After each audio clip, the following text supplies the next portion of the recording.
Geeta Rai Gupta and Ritu Das ji, also governing body members, all the other distinguished ladies and gentlemen who have assembled here today. While of course I've come in between Parliament, but I'm not missing anything in Parliament, because I think one can safely give a time assuming that it will run from 11 to 11:15, then adjourn.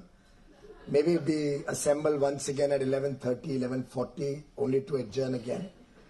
12 o'clock, of course, it doesn't take too long. It takes about 30 to 60 seconds at 12 o'clock to adjourn.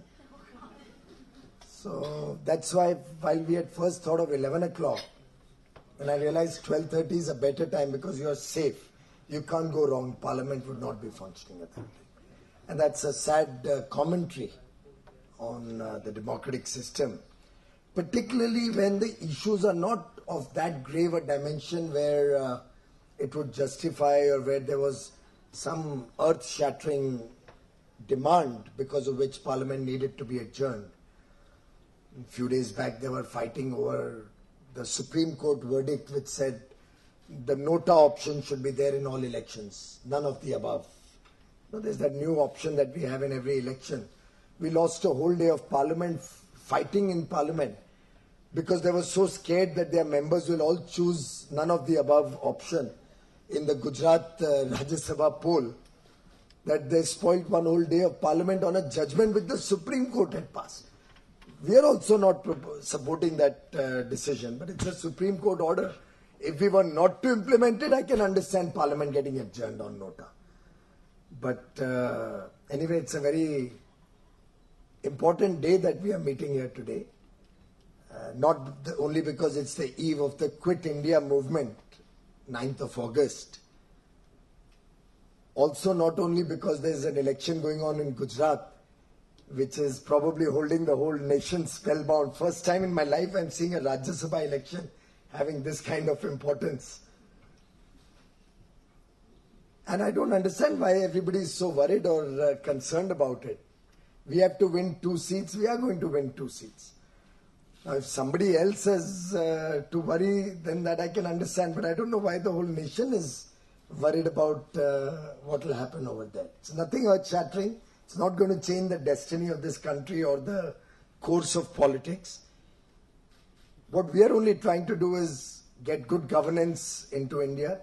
And what Prime Minister said, the Quit India movement, this time around should be taken up as a challenge by all of us to rid this country of corruption, rid this country of poverty, rid this country of social and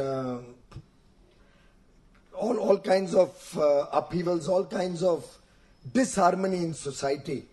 And let's use this period from the 70th anniversary of the Quit India movement till the 75th anniversary of India's independence, this 2017 to 2022 period, to make this country a better place to live in. And towards that end, I think the last 3 years have been a continuous journey to make this country work honestly, to move the economic needles of this country, to make India an honest nation, a nation where business is honest, a nation where politics is honest, a nation where our mindset becomes honest. Ultimately, the problem is not in our Indians' ability to do good things. Each one of us has the ability to move mountains. And not literally. Hanuman Jayanti is gone or is a long way off. I don't know, it says gone some time back. But believe me, each one of us and each one of you, distinguished ladies and the few gentlemen who have been forced to come here like Puneet, each one of us can move mountains if we should so desire, if we should make it our mission in life. The sad part has been the enabling environment, the way things happen in this country, the kind of acceptance for mediocrity that we have had over the last so many years, that we are trying to make an effort to change. Ever since this government came in, literally from the first day, the effort has been to really target and bring down avenues of corruption, bring down the use of illegal transactions, get more and more people to come into the formal economy, And if you look at the history of the 3 years of this government, step after step, be it the SIT against black money, be it the notification of the Benami Properties Act, which was passed 28 years ago, but hasn't been notified until this year, be it the demonetization that the country actually accepted very, very gracefully despite some of the difficulties that people had to face, be it our effort to give everybody a last chance in amnesty, both for domestic or foreign wealth, to come clean and move into the formal economy. Each one of these has been a series of steps. And GST is that final large big ticket reform that will change the way India does work, that will change the way Indians think about doing business, think about their day-to-day life. In fact, GST would not have been successful but for the series of other steps, and the series of other steps would have all been in vain if we had not successfully brought in GST. So they complement each other in very large measure. And I'll make a humble effort to try and bring out how they complement each other. In fact, as the Prime Minister said, it's a good and simple tax. After all, the fact that nearly 17 different taxes and 23 cesses of all sorts are converging into one will help make the entire administration of the indirect tax collection extremely simple, extremely transparent, and will save the country from cascading effect of multiple taxes at different levels, many of which one could never really trace or one could never really understand as to what the incidence of taxes is on the final product that we buy. And all of you ladies are well known for your shopping, but I'm sure you don't know that when you buy your next handbag, I'm not referring to the make that one of the honorable MPs in Rajya Sabha who has recently resigned uses, but let's say even Indian leather bags. Now, you wouldn't know what is the incidence of tax when you're buying that bag in the normal course. You wouldn't know what is the element of excise duty that has been paid on it, or import or countervailing duty when the goods got imported if they were imported bags. You wouldn't know what's the incident of octroi or entry tax. Possibly you may get to see the final VAT paid on it if the seller actually makes a bill in the first place. Very often you would just pay for it, he would give you the product and you wouldn't even bother about asking for a bill. Usually many of us would not even bother about making sure he has entered the transaction in his register, he's paid taxes on it. And therefore, over the period of last 6 or 7 decades, a very large part of the Indian economy has remained in the informal sector. It's never come into the mainstream, the tax-paying stream of the country. And that has, of course, affected the global perception of India also. Many people from out of the country and many Indians who had the opportunity to go out to study or work there then find it very difficult when they come back to fit into the Indian way of doing business. And of late, I'm finding the youth of India, particularly the educated or highly educated youth, would get very frustrated and would say, we don't want to do business the way our parents and our grandparents did. We want to work in an honest, clean atmosphere. We want to work with integrity. We want to pay our taxes honestly. And for all such people who are keen to see a robust economy on the back of a formal structure where every part of the Indian economy is captured in the legal framework of taxation, there could be nothing better than the goods and services tax that has been introduced. In fact, I remember when the excise duty was first imposed on jewelry. Since there are mostly ladies here, I thought I'll share with you my own experience of those days. The purpose of introducing excise duty on jewelry was to prepare that trade to come into the formal sector, particularly since we were clear that a year later GST would be coming into the country. And I remember a lot of jewelers across the country. There may be some of the jewelers in this room also, a lot of ladies doing designing of jewelry and all these days. And they were all very concerned that excise duty, there'll be a lot of harassment, there'll be a lot of problems, record keeping will become cumbersome. Some jewelers even went on strike during that period. And I remember I was tasked with trying to discuss and sort out the matter by talking to the people, explaining what we were trying to do. Finally, of course, the entire trade came into the formal sector. They all agreed to pay their excise duty on the products that they make and sell. And I remember in my various interactions that I used to have, and I used to have a lot of interactions like this in those days, the people, the persons in the room who were most enthusiastic about accepting the new way of doing business were the youngsters in the room. So if I made a comment that we want to put an end to corruption or we want to put an end to black money, I didn't find many of the older people ever clapping hands as much as the youngsters used to clap in the room. And you could actually perceptibly see that they are happy that बाप दादा की तरह हमको दो किताब नहीं रखने पड़ेंगे, ये कच्चा ये पक्का. They want to move out of that old way of doing business. And I remember when we finally set up that they will all come into the mainstream, I remember giving my own personal mobile number to all the heads of the various jewelers trade associations that if you ever get harassed and you're doing your business legitimately but somebody is harassing you, call me up directly. Don't even have to go to my secretary or anybody else whatsoever. Call me up directly. And you'll be amazed that in the 1.5 years since then, or about 1 year, 3 months since then, I have not received a single phone call from anywhere in the country. Those associations represented jewelers across the country. If at all somebody has to complain, we have a little bit of a grouse or a complaint for what happened in the jewelry trade between 8th of November and a few days thereafter. I hope none of you indulged in buying gold at 50,000 rupees a kilo during that period. A kilo, no, sorry, 10 grams. Sorry, I'm little, never done jewelry shopping in my life. Except this Akshaya Tritiya, actually I went and got something for Seema, by the way. I was in the office and a friend of mine called me up and said, "What are you doing?" I said, "I'm just working." He said, "Today's Akshaya Tritiya, let's go and get something for our respective wives." I said, if I take something, she'll be suspicious. Aaj kya ho gaya jo kuch leke aaya?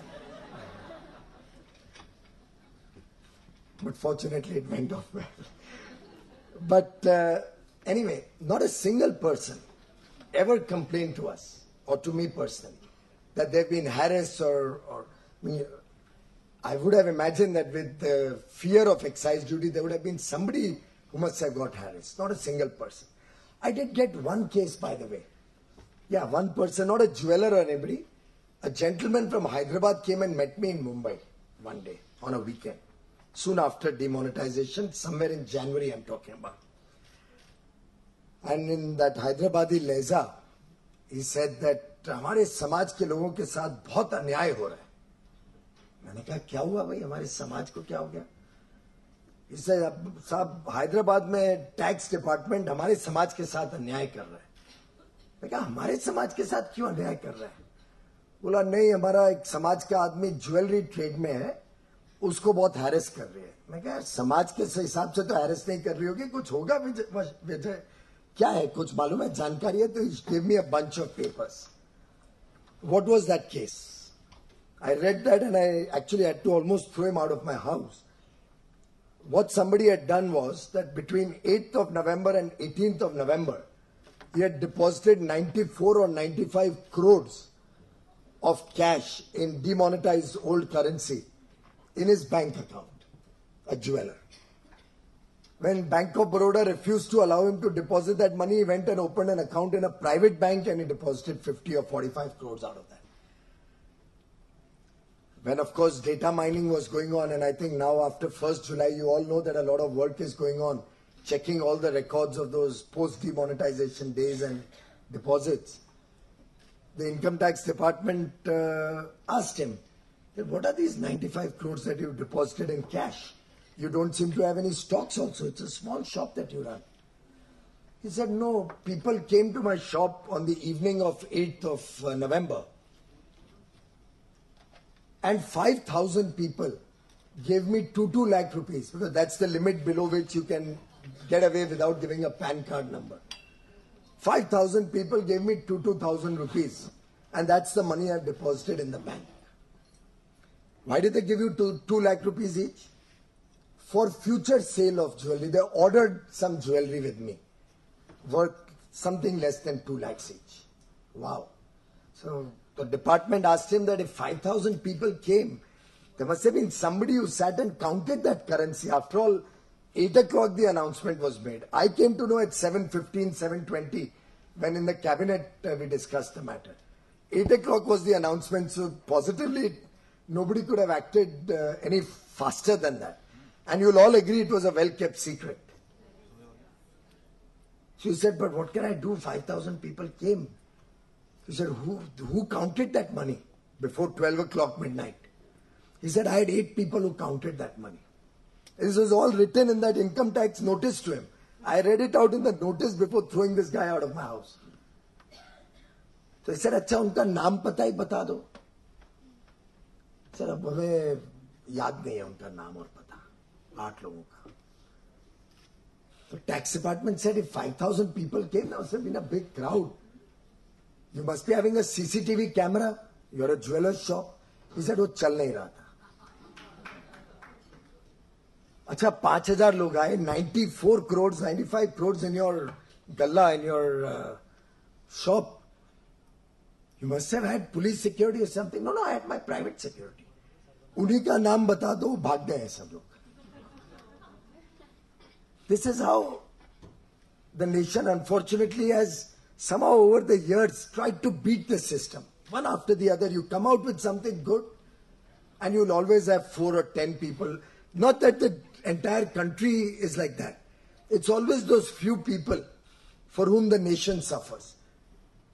I remember in one interaction soon after GST was announced, one person from the trading community stood up in the room and demanded an answer from me, asking me, why should I pay my taxes honestly? What is the incentive for me to pay my taxes honestly? I had only one answer to give him, ladies and gentlemen. When you are cheating on your taxes or you are evading your taxes, just remember that that money which you would have paid on whatever you purchase, whatever is the tax that you are saving, would have possibly gone to light up the home of some villager, some home in a remote corner of India where a child has never seen electricity. Possibly the tax you are paying will save that person in Odisha who was required to carry his pregnant wife for 8 kilometers. Or was it his mother probably? For 8 kilometers because there was no ambulance, there was no health facility nearby. Possibly it will save a woman from inhaling 400 cigarette smoke because she can't afford a chula in her home. A gas cylinder. She's working on that old wooden coal-based chula. Maybe the tax we are evading will not help that person who's at the border saving our country from aggression from very virulent neighbors. He may run out of ammunition because we didn't pay our taxes honestly. That's good enough reason for all of us in this country to start paying our taxes honestly. And truly what we are attempting to do in the goods and services tax is only formalize the entire economy and bring everybody onto one platform where the ability to cheat or the ability to evade taxes will almost become impossible. Of course, we may have some ingenious people who may still achieve some innovative methods, but I can assure you that this time around, it's going to be very difficult to break this system. What used to happen earlier was, because of the multiple taxes all over the place, even if a transaction got caught by any one department, a person could get away by managing that because nobody else would know about that transaction. It could be settled one-on-one. In the current scheme of things that GST has brought in, it's not like the old days that the excise department catches you, you sort it out with him. The VAT department will never know, the Octroi department will never know, the Swachh Bharat cess will never be able to understand that an illegal transaction or informal transaction took place. In this goods and services tax framework that has been designed, transactions are captured from end to end, and records can be matched from the source right from the moment they are produced till there is a consumer sale at the front end. So the back end and the front end are going to be tallied and matched on a system using the power of technology, so that if anybody tries to evade taxes in the value chain, it'll set off a trigger in the system itself, which is without human intervention, and will help to trace where the leakage or where the person is evading taxes. That's the beauty of this system, by which we'll be able to actually bring the entire economy within the ambit of the formal economy. There are many times people who make a demand that, keep our sector out of the GST. Keep a particular product that women use out of the GST because it's related to women. Keep a particular product that is used by the poor out of the GST. But the reality is that as we move towards a more and more formal economy, if we start carving out exceptions, it's going to become very difficult to be able to really bring the entire economy on a formal framework. And look at the advantages of a formal framework. If everybody were to start paying their taxes honestly, it will actually give you a headroom both for better infrastructure spending, targeted spending to support the poor, the women, youth, old persons in the country, the marginalized sections of society who deserve support. It will also help you to bring down the tax rates going forward. So a larger tax base, more people paying their taxes honestly on whatever they are doing, will help to ultimately bring down the tax rates to levels which become much more reasonable. And even now, if you see, more than 80% of the items, or 82-83% of the items, are at tax rates which are below 18%. Of course, some of the items which are at 28 and even more with a compensation cess on it are items which a lot of the women in this room must be purchasing. And I think very soon you're going to have a greater cess on the large luxury cars coming in next month. But I think that's for the good of the country. Think about it. Ultimately, the nation needs a certain amount of money to run the social welfare programs, to run the administration of the country, to meet the requirements of the defense forces. All of these are imperatives that the nation has to fulfill. There are some people, particularly a young leader who's sometimes called names, but I have never called him any name, who has been demanding that there should have been only one rate of tax, or there should have been only two rates of tax, or all taxes should have been less than 18%. You must have heard that story. Some of you may have liked it also, because your Louis Vuitton bags will become cheaper maybe. But imagine in a nation like India, which has a per capita income of under $1,800, which has still 30-35% of the population unable to have 2 square meals in a day, which has a large middle class, which is always concerned they may run out of their monthly budget faster than the month ends.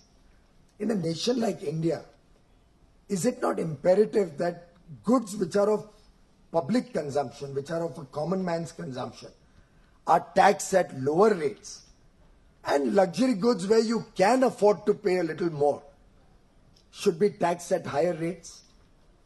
And ultimately, what did the government do?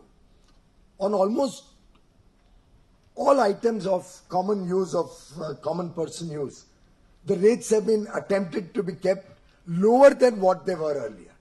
So if earlier there was a rate where excise, entry tax, cess, VAT, all of these put together would come up to, let's say, 14, 13, 14, 15%, you've tried to bring them to 12% in the GST.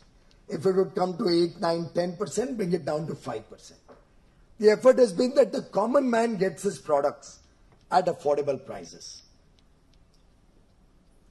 But certainly, if the SUV or a luxury BMW that one purchased earlier was being taxed X amount, I'm sure nobody would be wishing that their tax rate comes down and that burden, in order to recover the same amount of revenue, gets passed on to items which the poor consume.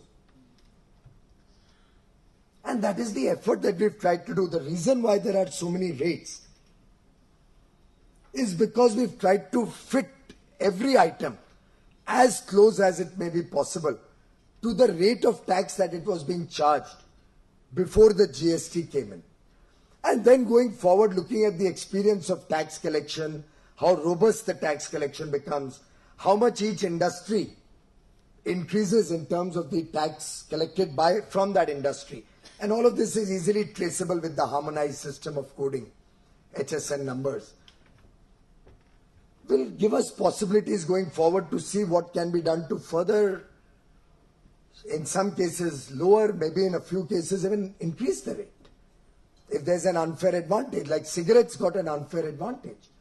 The governments, and here the rates are not decided unilaterally by the central government, by Prime Minister Modi or Finance Minister Mr. Jaitley. Everything is unanimously approved by the GST Council. So all these decisions are actually decisions taken by the central government and 29 state governments in 7 union territories in tandem, working as one. Every decision taken unanimously. Now imagine, we've had about 19 meetings of the GST Council. 100% decisions in 19 meetings have been taken unanimously. And the representatives there include all political ideologies. You have 2 communist governments. You still have 6 Congress governments who are a part of the GST. I think my pun on still has been lost on you. You have the Trinamool Congress also represented in that. When all of them together have come to one framework, then clearly it's a shared legacy, a shared offering that the entire political establishment in the country, cutting across ideological differences or different schools of thought, have brought to fore. And in the best interest of the country, in the best interest of women entrepreneurs. In fact, I'm sure the women must have been finding it very difficult to do business if somebody seeks a bribe from you. Or somebody tells you, don't make a bill, give me a kacha bill. I don't know how many of you know how to keep 2 sets of account books. And that is what is being sought to be changed. And the fact that there's an end-to-end capture of every transaction will actually help all of you also look at becoming entrepreneurs, look at running your own businesses, get into the economic framework, economic mainstream, and look at the collateral benefits. I think Suresh Prabhuji mentioned it in one of his flow interactions, that if all the women who work in this country were paid minimum wages, that itself would give a boost to the GDP, to the economy in this country by possibly 1 or 2%. Just if all the women got paid their minimum wages. And as the economy moves towards a formal economy, obviously you'll have to also show how many people work for you in your company. Gone are the days you could hide how many people work for you in your company or pay them in cash and get away with it. Because if your sales are going to be recorded, then you'll need the expenditure to be recorded also. Otherwise you'll land up in a mess on your income tax side if your expenses are not reflected. If you reflect your expenses, you'll have to pay minimum wages to the workmen and working women who work for you. Imagine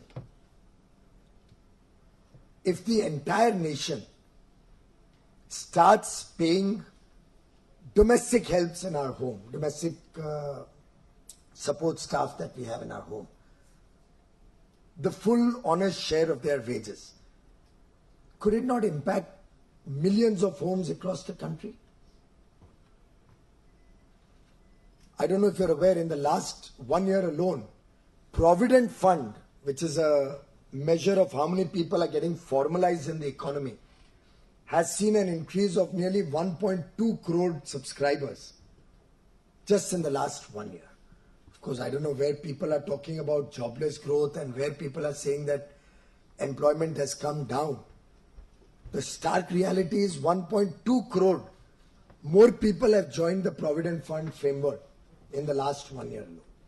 In fact, I would urge all of you ladies to also consider that taking the domestic help into the Provident Fund framework and the Employees State Insurance Corporation ESIC framework.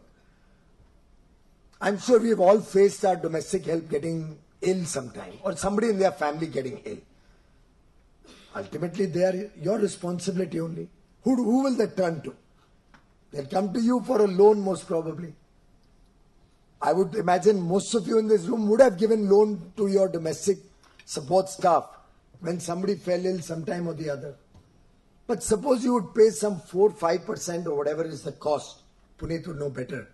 I'm out of industry now for the last 16-17 years. But 4.75% or something you have to pay to get coverage for the entire family. The person who's working for you, spouse, if he or she is not working anywhere else, minor children, unmarried women, and parents, aged parents. The entire family would get 100% health coverage for a small cost of 4.75% of the wages that you pay a person at your home. Maybe that would be what? Be 500, 600, 700 rupees extra? But the government provides 100% health coverage by your covering your domestic help. But ultimately all of that is possible when we all agree and accept that we have to formalize the entire economy. And the GST framework, in fact, will help all of us understand the virtue of moving into the formal economy. And I think women of this country, your motto is also power to empower, something of that sort. Power to empower. So you all have the power. As power minister, frankly, I don't have that power. You all have that power to transform India. If each one of the women of this country takes it upon herself that I will make sure that my family takes a formal bill when you purchase anything, my family or the businesses that I'm involved in or my family is involved in will pay the taxes honestly, and that is taken up as a movement amongst your 4,000 odd members that you have? 5,000 plus now, so my office research will have to be toned up. They are pretty poor then. If each one of you 5,000 women become ambassadors of honesty in this country, and I know the flow women would be running maybe 30-40% of the economy as it is, with the power that each one of you have. When you count all the surnames in the room sitting here, and you will realize that the power that you all have in this economy. The Dainik Jagran can run a movement to encourage more and more people to come into the formal economy. And frankly, I personally believe nobody likes to be a part of the dishonest movement. I remember when I used to run industry, I'm talking 25 years ago, the worst sight early morning was if you reach your factory and there's a white ambassador standing outside the door. Puneet, you faced that, I'm sure. Many of your husbands would tell you what it feels like if a white ambassador is standing outside your door when you reach your office or your factory in the morning. And worse still, if it has that round, they love to have that round board at the back of the car. Central Board of Excise and Customs. अगर वो board नहीं होता तो लगता था कि ठीक है कोई होगा मैनेज करके आ जाएंगे. अगर वो बोर्ड होता था तो better call up your wife, you may not come back home tonight. All of that can change actually. Because in this new good and simple system, all that you are required to do is write your sales honestly. Nothing else. System has been so designed, this talk of 37 returns and all is hogwash. You must have realized nowadays nobody talks of these 37 returns. वो I think हमारे से strategic गलती हो गई. वो return शब्द ही नहीं बोलना था. Actually, in GST there are 0 returns. Not one return is there. All you have to do is file a statement giving your sales honestly. If you write all your sales that you have done and upload it into the GST framework, your job is done. It'll take some time to get the system well oiled and set up properly, and you'll all appreciate a transformational reform like this will take some time. After all, 1952 we had an income tax act. Even in 2017 cases are going on in the court trying to decipher that act. 60 years later. So it's not as if within 30 days everything is going to become smooth and hunky-dory. But in this system, I personally think you'll see the fastest acceptability. And you see 38 days have gone by now. People, the naysayers used to talk of doomsday and problems and economy will collapse and whatnot. Have you heard of anything of that sort happening? Because really it's so simple. You just write your sales. Your purchase register, and I remember we used to have a separate sales register for excise, a separate for entry tax which I had in my factory in New Bombay, a separate for VAT, a separate register for various other taxes and cesses, purchase alag, sales alag, matching karte raho, कई बार adjustment करते रहो, क्या taxable है, क्या taxable नहीं है, is this coming at this rate, is this coming at that rate, so many things were there. In different laws, there was no harmonized rates of taxation. So if I make water, it could have a different rate in VAT, it could have a different rate in excise, a different rate for entry tax. And if I had plastic coming out of that as a waste, that could have a different rate. So you're having tons and tons of laws that you had to contend with. Here, once you enter the sales register, your purchase register is auto-populated. It gets generated from the computer automatically from whoever has made that sale to you. So if I make water, I'm buying this plastic from somebody. I only have to write the sales of my water bottles that I sell. The plastic that I purchased, somebody else has sold to me. He will enter the sales invoice, and in my computer, that will show up as my purchase automatically. Similarly, if I buy this cork, the the cap from somebody else, I don't have to bother. That supplier will enter his sales invoice. It will show up as a purchase in my books. Now suppose he does not enter that sales invoice. Then I will see that, oh my God, my sales are so much, but I don't have any caps showing in my purchase register. I have an opportunity to call him up and say, maybe you've forgotten to enter it. maybe you entered my GST number wrong. And he can correct it and then it will show up in my account. Suppose he refuses to correct it. I can then enter it as a purchase invoice in my books. It will pop up as a sale in that fellow's books. You know, I've told you that there's very little room for maneuvering or evading taxes.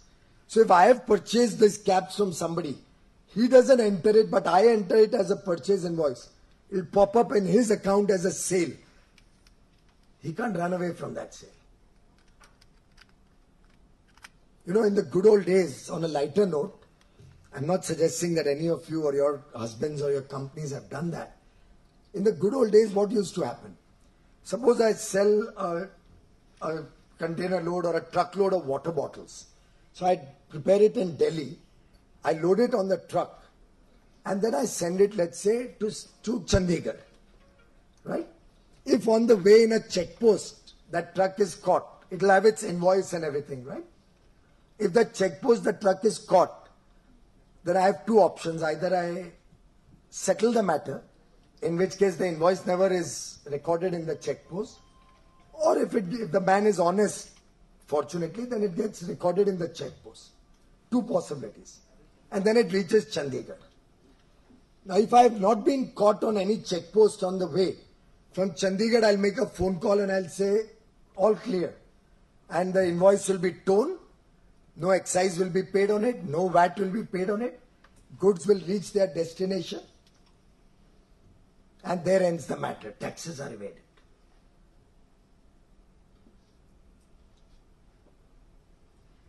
That's the kind of things that will change in the current way of doing business.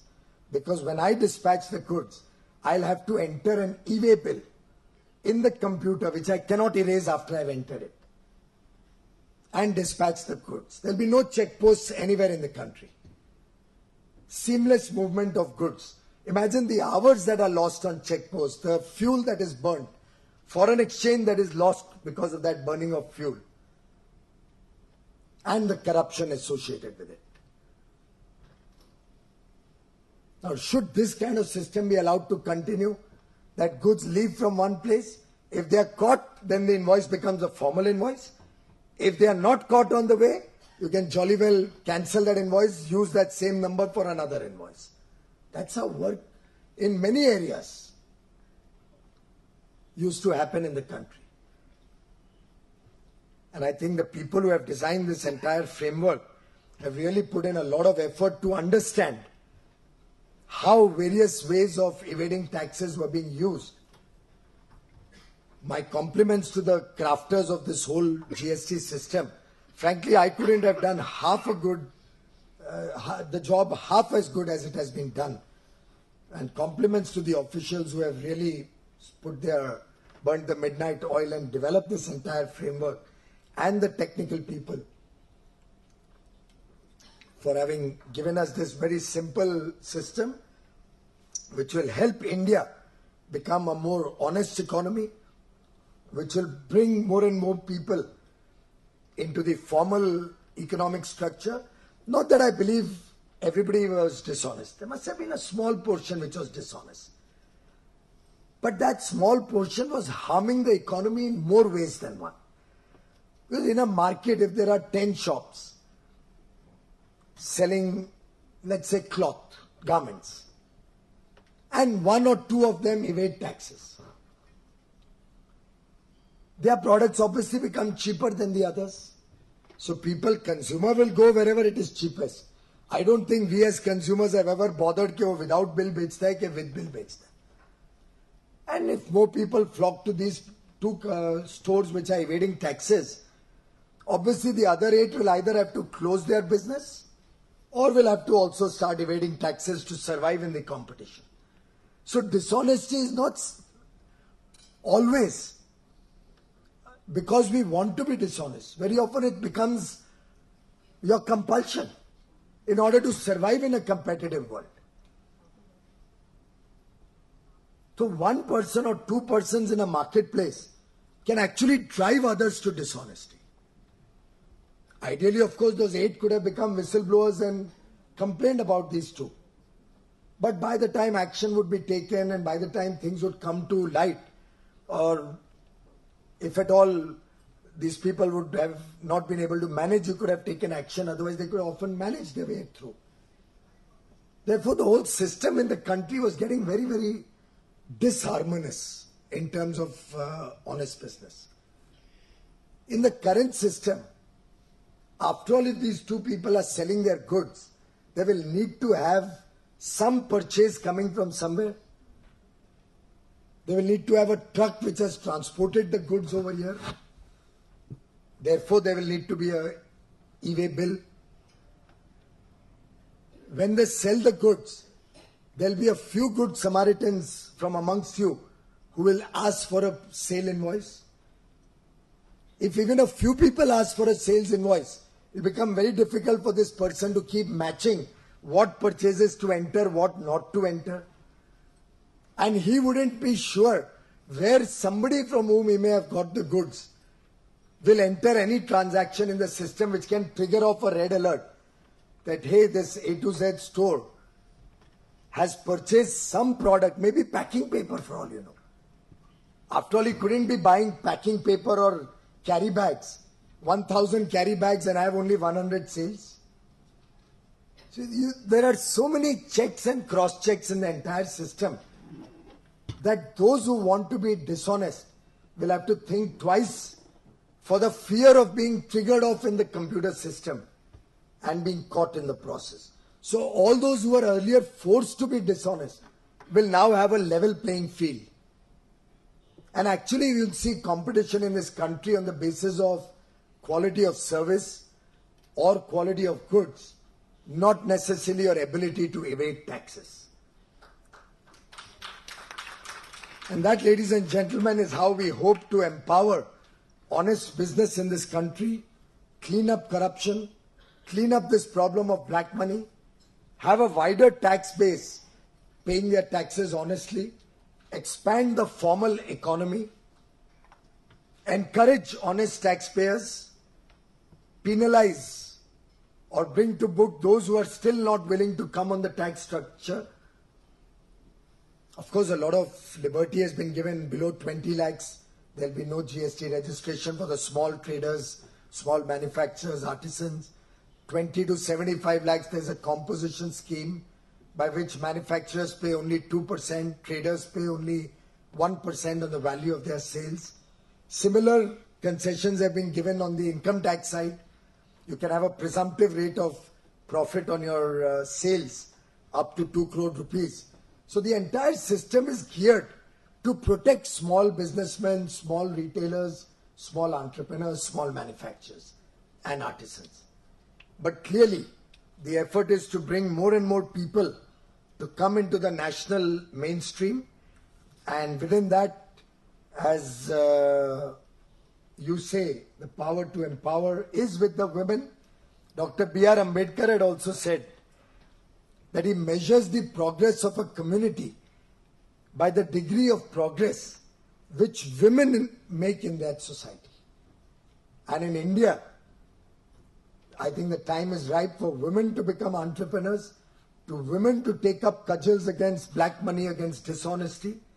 The time is ripe that you all become the harbingers of good governance in this country. And I'm very, very confident that if all of you and the 5,000 women here have a lot of power, I'm not only talking about the power of your kitty parties. You have a lot of power in terms of your sphere of influence. You have a lot of power on your mobile phones. Each one of you will have not less than 500 numbers. Could I be wrong if I make that guess? ज़्यादा ही होंगे, 500 से कम number आपके किसी के phone पे नहीं होंगे. थोड़ा बहुत ओवरलैप भी निकाल दें अगर, and I take only 400 unique numbers for each of your 5,000 members, and a quick math will show it's 2 million people. So maybe Flo can take this initiative to spread the word that an honest India is good for the women of India.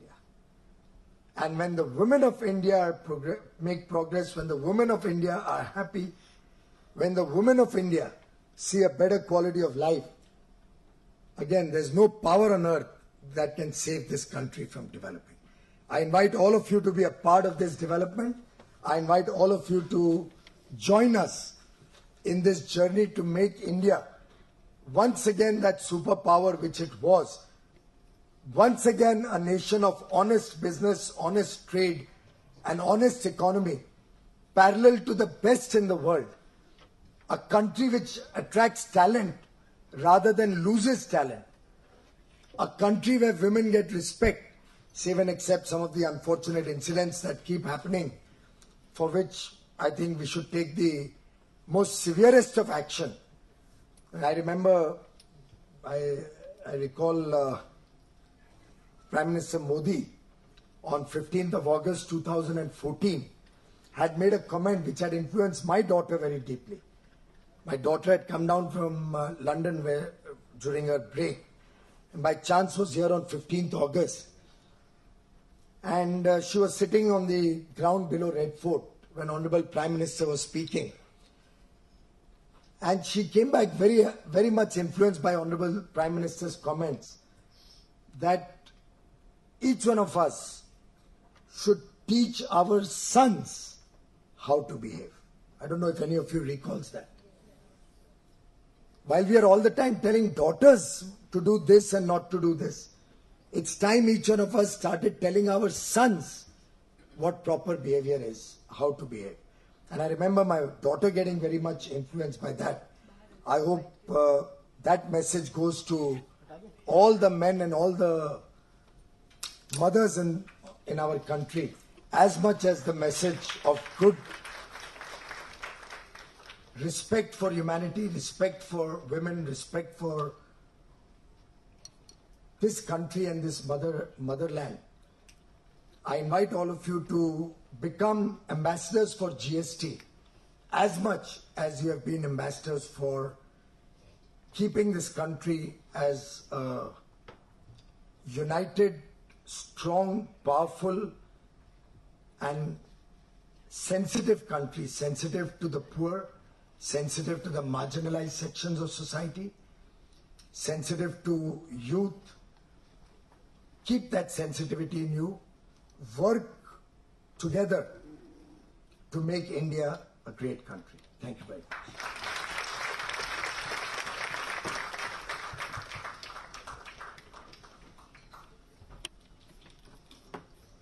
Thank you very much, sir, for those very inspiring words. And honest India is good for all, man, women, children, everybody. And we assure you of our support, and we will do whatever we can to support the government in this. Is it okay if we take a few questions? Yeah.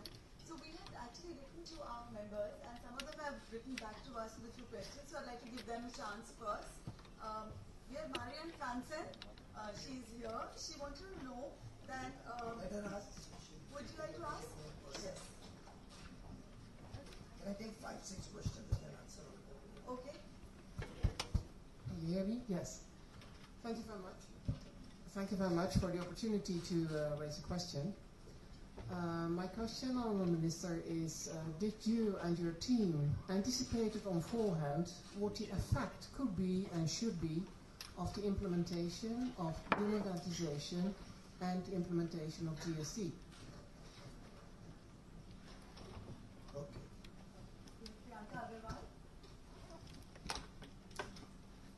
Good afternoon, sir. My question was on the GST slab on handlooms and how that would further make them more less competitive in the international markets, and even domestically we might see a drop in demand. Poonam Sharma. Piyush Goyalji, I wanted to ask what happens to retailers, stocks who sell pharmaceuticals and FMCG products where GST rates have gone up and they are not getting input credit for the old credit. So they get 40% of the credit if they go online, but who will bear the rest of the 60%? Thank you. There's Mannat Lamba here. Then we have a gentleman at the back over there.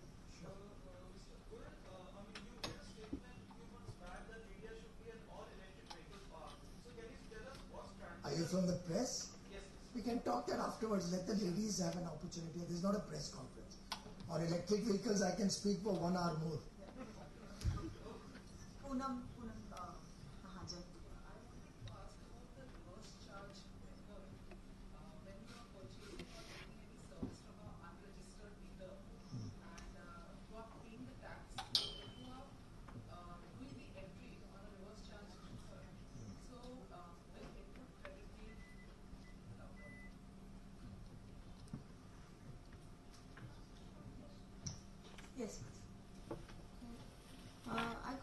introduce yourself? I'm Anu Chindu. I'm an artist. Anu. Anu. Yeah. I may be wrong here, but you know, the other day I went shopping for aluminum windows and lights, and it seemed the prices are the same that were before, except that instead of 12.5, now they're asking for 28% tax. So, I mean, is there some kind of a check on this kind of a thing? And that includes medicines, another thing which it seems there's no change in the price. Very All good. those hidden cesses have gone. Yeah? Good point. Shilpi Arora. Yeah, I'm Shilpi Arora. Wanted to know the products which were covered under excise, service tax and VAT. Can we take input for such products, and what will be the benefit for the end consumer? Since all are now GST, so earlier if I am service tax registered, I couldn't have taken the input benefit for the excise. So will it be beneficial to the end consumer or not?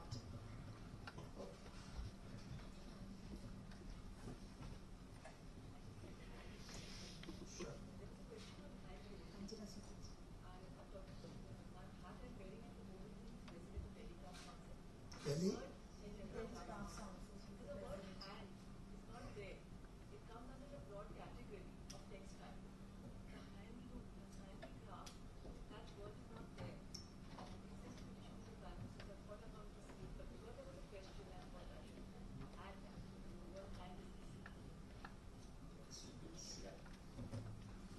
That's it. Thank you. Frankly, when I first was invited, I was wondering, what are the ladies going to be interested in this drab subject like GST? Now you know the level. Miss Marianne, first of all, about demonetization, we obviously didn't know what the impact will be or how we'll implement it. None of us knew about it. That had to be a surgical action.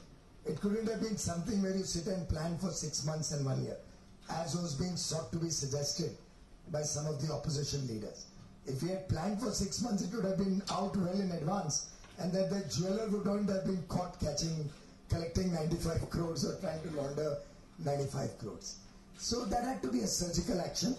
Maybe some of you have suffered in that, my apologies to them. But for India, it has at least set the path right, that now people are not going to hoard cash and will be very careful while transacting with cash. We've also brought in a law that you cannot have a transaction above a certain amount in cash. That has also been brought in now. So gradually, suppose I withdraw 2 crore, 5 crores from the bank, it will immediately give a red alert. Why have I drawn so much money? Salaries can all be paid by check. All your purchases are paid by check or credit card in your cases. So why do people need cash? There is this big bogey being made out that, without cash, one can't work, one needs to carry large bundles of cash. Why? Unless it's illegitimate cash. If you are paying for the transaction through honest money, we'll pay by credit card, debit card, digital means, so many means are there. Right? आप सब अपने अंदर सोचिए. We are not getting into, I'm not blaming anybody or anything. When do you pay by card and when do you pay by cash? Think about it. I don't want an answer from all of you. That has to change in the country. That's why demonetization was brought in. There was a small, or rather even a large inconvenience for some time. For some people, I don't think any of you had that inconvenience. You had your credit cards and debit cards. But that inconvenience, that took it very, very sporting. Because the people of India trust Prime Minister Modi. The people of India trusted that it's good for India. You remember that television anchor going and shoving that mic up the mouth of the people standing in a queue for 2 hours and trying to make them say something against the Prime Minister, against demonetization. You've all seen that. Even in that line, or a person who was not well or lying on the floor said, but don't worry, I support the Prime Minister, he's doing good for the country. And you saw the results after that, one after the other election. Because the common man of India wants an honest India, wants a corruption-free India. They supported it wholeheartedly. GST, of course, was a well-planned move. Here all the states were equally involved. all the states' finance ministers have an equal say. So in the 30-member, 29-member, 30-member GST council, everybody has one vote, one voice. The voting percentages based on the center and state slightly differ, but everybody has one voice, and an effort is that all should be unanimous decisions. And as I said, 19 meetings, 100% unanimity. So GST was, well, much better planned, anticipated, and therefore you didn't find any difficulty. Other than the fact that such a transformational move will take some time to understand the nuances, and then there's a transitional period. As many ladies asked about the transitional stocks, that problem will continue to be there for some more time. Priyanka wanted to know about handlooms. First of all, less competitive internationally? Not possible. In fact, more competitive internationally. Because earlier, there were many indirect taxes that were paid at various stages while making handloom, like entry tax or octroi. You would never get a refund of that. Or if there was some excise duty or tax paid at intermediate levels for any of the material you bought, maybe packing material, maybe containers, boxes or whatever, all that was lost in the system. Now you can take a credit of each and everything that you buy. The tax is paid on that. So internationally you will obviously become much more competitive. Also you will be protected from imports, because the GST rate will be also charged on imports as a countervailing duty. IGST it is called now. Earlier it was countervailing duty. So in fact you will protect your market from indiscriminate imports also. And as regards the local competitiveness, two good things. One, whatever the rate, it's same for everybody. It's not that in Maharashtra it's different, in Gujarat it's different, in Delhi it's different. So competition will be equal. One can argue rate should be more or less, that's a different argument. But the competition being equal, you'll be again successful on your quality of service or quality of goods. Second, handloom by nature are made by small units. I thought handloom is something where you're encouraging people to handloom, right? That's the word. So I don't know which lady or self-help group or whatever is making handloom in such a large measure that they'll cross 75 lakhs. So up to 20 lakhs, it's tax-free. Up to 75 lakhs, 2% for the manufacturer. If they are retailers, they're only 1%. And above 75 lakhs, then I think it's lost the character of a small unit. Then it should pay the tax and then come in the competition with others in the same category. So the advantage is fair competition, not an unfair advantage to one or the other, except the small people who are genuinely making handlooms at a small scale. Poonamji, about the pharma and FMCG stocks, wherever you have the invoice of your purchase, and if it reflects excise duty or VAT or whatever paid, you get that fully. Otherwise, I think that 40 has been increased to 60% on transitional stocks. Well, ultimately in a transitional period, one will have to go by some general formulas. So the manufacturer pays for it. Which manufacturer? Manufacturer, this is only at the stage of final sale. If it's a manufacturer, he will calculate his input credit and accordingly price his product. The pricing of product is not a controlled price.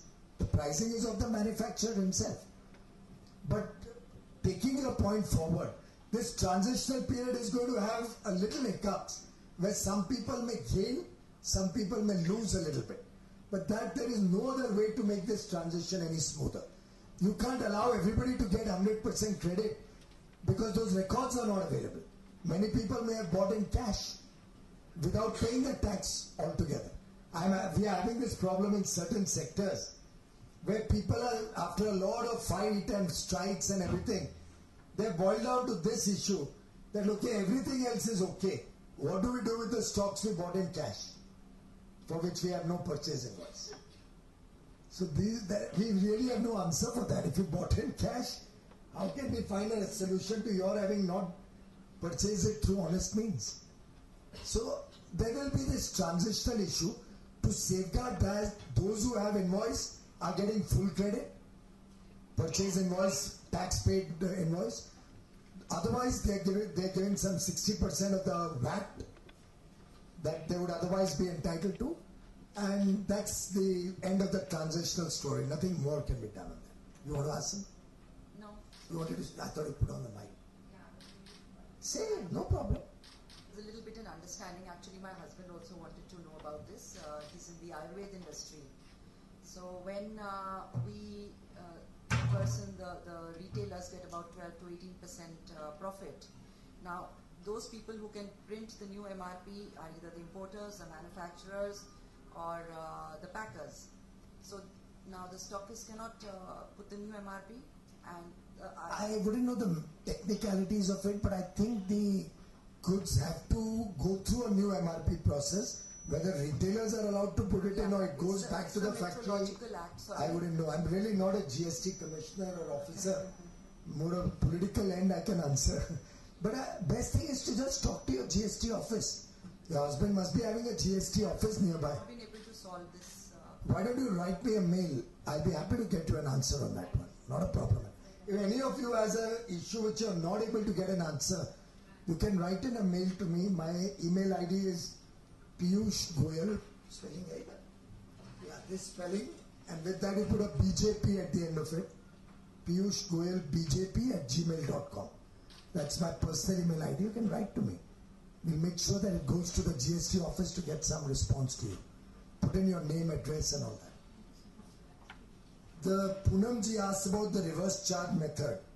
That's actually a very beautiful thing which I would like to take a minute to explain to you. A lot of people were wondering why this complication of reverse charge. Let me explain why this has been brought in. Suppose Puneet Dalmia claims that his business has a turnover of less than 20 lakhs. Okay, just a few 10, 12 zeros missing in that, that's a different thing. But if he says his turnover is less than 20 lakhs, how will we ever know that his turnover is more or less than 20 lakhs? So this reverse charge mechanism has been devised that wherever he sells goods, those people will want to take that purchase invoice because they want to show these purchases. After all, later on, income tax will also get all these details from here. Sales kitna hua, purchase kitna hua. Puri economy ko saaf karna hai na, सिर्फ indirect tax nahi. So when he sells to 20 people, maybe 2 lakh rupees worth of goods, but himself claims that he is below 20 lakhs, those 20 people will have to show that purchase invoice, charge a reverse charge on it, the GST will have to be paid on it, and that will come into the computer that Puneet Dalmia 2 lakh udhar, 2 lakh udhar, 2 lakh udhar, 2 lakh udhar. Lo and behold, it's crossed 20 lakhs. So we'll be able to catch hold of him. You've not shown your sales correctly. You need to register yourself. That's why this reverse charge has been brought in. But the moment you pay this money, you take credit simultaneously. So you pay 100 rupees as under reverse charge as GST. By one entry you pay, by the second entry you take a credit for that. And if it remains unused, you can also get a refund as per the refund process. So it's 100% refundable. When you buy from an unregistered dealer or a composition dealer and you have to pay under reverse charge mechanism, you need not worry. You get a credit right away for whatever you've paid. Purpose is only to get a record of all those who claim to be below 20 lakhs and below 75 lakhs also. One or two small questions. Anu Jindalji was an artist. What you said is really something we are very concerned about. People don't pass on their input credit and they've kept the base price the same and just changed the tax rate from 12.5 to 28 as you mentioned. That is what anti-profiteering law has been brought in for. So that those who don't pass on the input credit can be booked under the anti-profiteering law, particularly when now you're getting credit at every level. So if you don't pass that on in your price product costing, so if that particular case, you can tell us where that happened. So write me a mail on that. I can have some officers visit and check up what's happening. There would be some instances where there may not be an input credit. I don't know, at least on aluminium windows, 100% that's not the case. They are getting huge input credit on aluminium, on whatever other accessories they purchase, on the glass. So certainly that person is cheating, is not passing on the input credit. Yeah. Rather than I complain or anybody else complain, can we have a general, just sporadic checking by officers? You know, why we are trying to avoid that sporadic checking as yet is that we don't want to get into the harassment mode. We want more and more voluntary compliance. Otherwise the harassment will start, it will be even worse. We've all seen, I told you about the harassment we used to have in the good old days, or the bad old days, whatever. So we are trying to avoid that. The reason this system has been designed to be totally self-integrated in such a way that all triggers come out of the system. Are you guys aware, ladies aware, that 99% income tax assessments today are computer driven, are electronic? 99%. So that much harassment has been brought down even in income tax. It's only with specific inputs of some transactions which are illegit that income tax actually takes up a survey or a scrutiny. May I ask about lights? On LED lights, the prices have gone down, I think, because that was the government's promise. LED lights, I don't know, has the rate been made 12% now? I think it's been made 12%. I don't off the cuff remember, but it's been made 12%, in which case they should be cheaper because they'll get an input credit on whatever they are purchasing. Also, there was this misunderstanding, fortunately nobody asked, fortunately or unfortunately, about sanitary pads. There was a lot of misunderstanding and a campaign was going on. But the reality is, if we made the rate less than 12% it is now, it would have actually made the pad costlier because the input credit would have got lost in the system and imports would have become cheaper. Moment you put 12% on imports, also there's a 12% tax. But if you made it cheaper, then our input credit, you reduce the rate, let's say, to 5%. Then on imports also there would be only 5%. Chinese goods would have come into India. Other countries would have started exporting to India. And Indian manufacturers would not have been able to use that input credit on plastic or whatever, cloth, whatever else goes into it, the resin, the chemicals and everything that go into it. And earlier the rate was 13.5%. Nobody ever raised their voice about it. Because it was hidden, so much percent excise, so much VAT, so much octroi.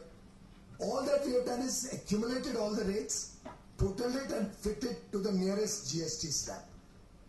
So this is a misinformation campaign that the Honorable Finance Minister clarified also, that was sought to be made. And for small manufacturers, the self-help groups and all, up to 20 lakhs it's zero, up to 75 lakhs they pay only 2% in any case. So the small self-help groups have been protected. You know, my own wife distributes a lot of sanitary pads to village girls in poor schools. In poor girls in village schools. So she buys from these self-help groups and they have no tax issues. Up to 20 lakhs and up to 75 lakhs only 2%. So a lot of misinformation campaign, but it's only 38 days today. Yes. Give it some more time to stabilize. Computer driven.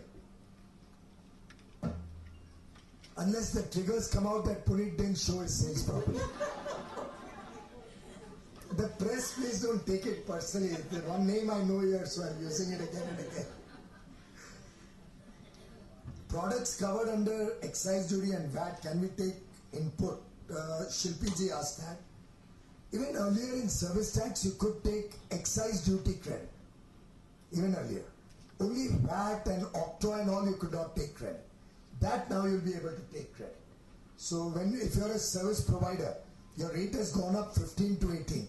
But you'll get credit on the rent you pay, you'll get credit on the housekeeping services you hire, on the computers you buy, all of that, on any goods, fax machine or Xerox machine or anything else that you buy, you can get credit for all of that in the new scheme of things. What will happen to the disputes like service tax, excise disputes which have happened, the cases and all which are pending? The old cases we can't do anything, that's a legal process. There were many opportunities to settle in the past, but I don't know if the Honorable FM has any plans to come out with a new scheme. I am not aware of it. But otherwise those cases will have to be sorted out and closed the past cases. Anjana ji, handlooms I already answered earlier also. But other than that, once you get into the organized sector, then it will have to be at the rate of tax. But let's see if at all you've made a representation, if they reconsider. Thing is, reconsideration cannot be done by Mr. Modi, Mr. Jetli or central government alone. Only the GST Council has the power. So we have abrogated our power to the GST Council. And we have to get all the states on board when we make any change. Because half the tax goes to the state. Of the half that comes to us also, more than 60% goes back to the states. So really out of every 100 rupees GST you pay, more than 80 rupees is going to your state for its welfare activities and other administrative costs. Center is a very small player in this entire GST frame. Thank you.